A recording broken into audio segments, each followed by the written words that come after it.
after chopping off all the arms that reached out to me.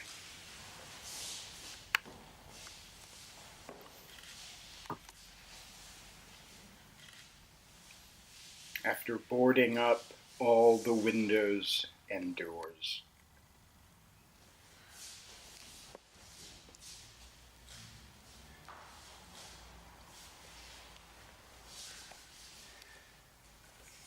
After filling all the pits with poisoned water.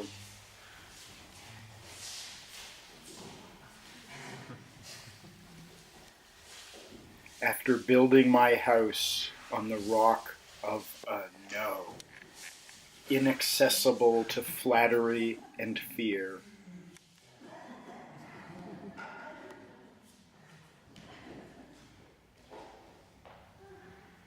After cutting out my tongue and eating it.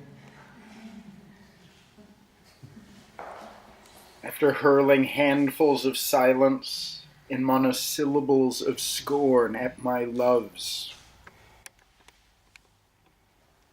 After forgetting my name and the name of my birthplace and the name of my race.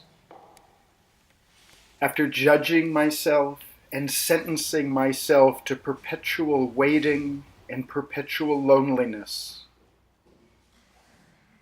I heard against the stones of my dungeon of syllogisms